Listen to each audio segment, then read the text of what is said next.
Hi, this is Wes Fryer. Today is Friday, the 28th of June, 2024. I am here at the Rocket Garden, or right by the Rocket Garden at the Kennedy Space Center, and I want to talk about space exploration, civil rights, and governance. I haven't done one of these Wisdom with Wes videos in a while, and so a few things, I'm making a few connections here, so I just want to share what they are. I believe that we need to take a deep breath and think a little bit about our history as we attempt to maintain hope and not be overwhelmed with pessimism and negativity today.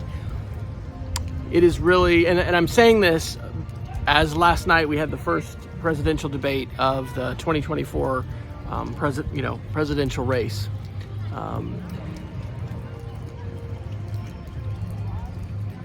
Wow, it's amazing to be here and to think about how far we have come so quickly with respect to science, technology, the exploration of our universe, and wow, just the ability to engineer incredible things.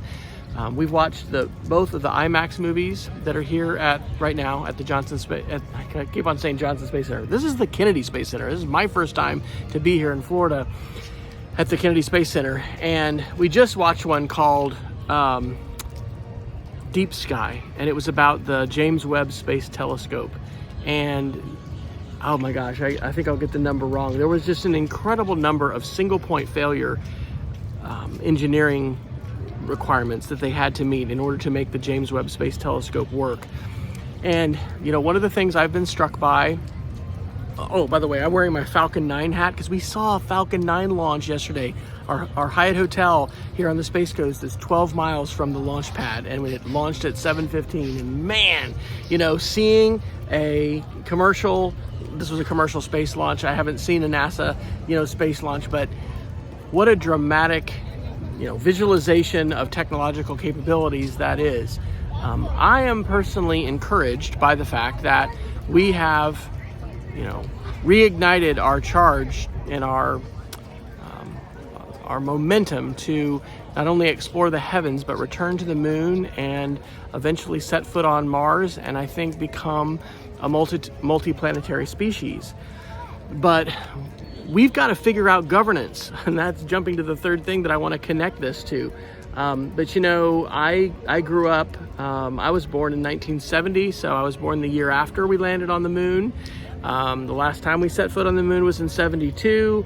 I was the generation growing up in, the 1980s that, I vividly remember the Challenger accident in 86 when I was in high school. But all of the space shuttle program and all that, the shuttle program ended in like 2011. And then it was like, okay, are we gonna have a crewed space program anymore? And so I'm really thrilled. And as a teacher, as a middle school teacher, I love sharing space. That's what my wife and I are here doing this, this week, these 3 days, as we're attending this conference. And I got to share about this Minecraft coding project that we're doing. And all of that is really, really exciting. And I'm glad that our drive to explore space and return humans to, high Earth orbit and the moon and beyond, I'm glad that's renewed. I mentioned civil rights. Why do I say that? Well, I'm 50, I'll be 54 this year. I did not live through the 1960s and the civil rights movement. During COVID, when George Floyd was murdered and the Black Lives Matter movement was ignited, that to me seemed like a resurgence of the civil rights movement. And I would say beyond civil rights, human rights. It is so important that we recognize human rights are universal. And just as we have seen a reigniting of the drive to go to space and to explore our universe and to move beyond our planet, and so much amazing, incredible engineering and use of science by so many people, right? There's so many wonderfully diverse teams, not only working for NASA, but internationally. The cooperation, the collaboration that we see with not only the International Space Station, but with the James Webb Space Telescope and so many of these projects, it's so inspiring.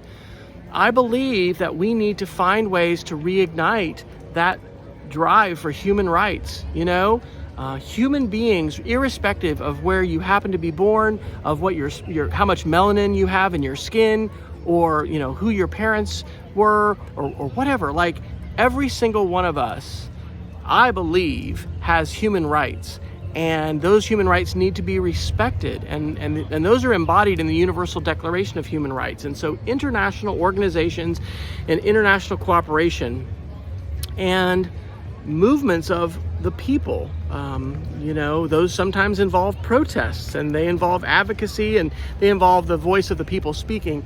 All of that is so important that we don't lose hope, and that we remember the power of our collective voices, and also just how far we have come so quickly. We have a long way to go. But I made that connection here this week for some reason, thinking about maybe it's the juxtaposition, because when these rockets in the 1960s, over here, this is a 1/3 size model of the Saturn V. They have a Saturn V rocket here at the Kennedy Space Center, as they do in Houston at the Johnson Space Center. Huge rocket, right? But before the Artemis rocket, that was the largest rocket that we had ever built in the United States. And, why did we stop the Apollo program in '72? It was incredibly expensive, and we have a lot of really deep-seated problems here in the United States. I saw that our, Supreme Court, like today, just upheld the, Oregon city that has a ban against public camping, and, that's talking about homelessness, and we have 600,000 people in the United States that are, living outside on any given night. The article from CNN was saying, these are big problems and big issues, and it's expensive to go into space. But I think those things are connected. And then this last thing is governance. And every time that I end up being awed and amazed by what we can do with rockets, with telescopes, with technology, I'm a STEM teacher. We are in some difficult times. It's interesting. We just had a really pretty big thunderstorm that passed through this area. I had to get under shelter for about 15 minutes, and you can hear the thunder now. That's a metaphor for today, right? Feels like we're in a storm politically, not only in the United States, but elsewhere, because authoritarianism is on the rise, and people are questioning whether or not representative democracy can work. We have a large-scale power contest between, China, led by President Xi, and Russia by Vladimir Putin, and the United States and the West and Western democracies. And the hope that representative democracy offers, and that the cause of human rights and the ideals of human rights offer, are universal. And I really, really believe that just as we are pouring and have poured so much energy and money and attention into things like going to space and returning to the moon, we need to do the same thing with governance. Part of that involves voting, right? It involves being active, supporting different organizations. By ourselves, our voice can seem small, but when we join our voices with others, that voice can be mighty. And so, these are the things that I'm thinking about here at the Kennedy Space Center. The wonder that space exploration inspires, not only because we see deeper into the universe and the beauty and grandeur of this amazing universe that we live in than ever before, but also because it's kind of impressive to see the kinds of things that we have created. You're good. I'm just shooting a selfie. Okay.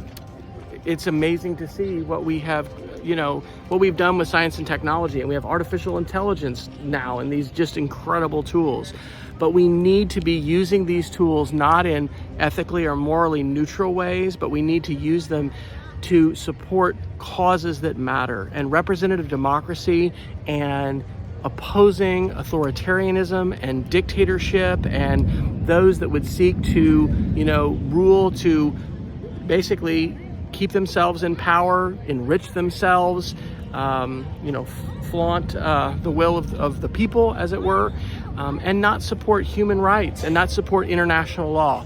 All of those things are so important. And so We have got a lot of opportunities to collaborate when it comes to space and space exploration. We need to support those values of human rights, and we need to maintain our hope and our strong efforts to figure out how we can, avoid having social media platforms that are weaponized and that polarize us as individuals, that, tend towards rage bait. It's so unfortunate that there's so many different examples today of news and of issues that people are pushing and advancing that really try to get people upset and angry, and therefore take action or not take action, or vote or not vote, and all of those kinds of things. I think there's a lot of reason to be hopeful today, and I am hopeful today on this late June afternoon in Central Florida on the Space Coast. And I hope you will maintain your hope too, because it is a challenge, but we live in an exciting day, a day of unprecedented opportunity to collaborate, to utilize tools, and to be able to seek to help each other live better lives, to take care of each other, and to create together governmental systems that can provide for the rule of law and for justice and for better communities and a better world. Hope you have a great day.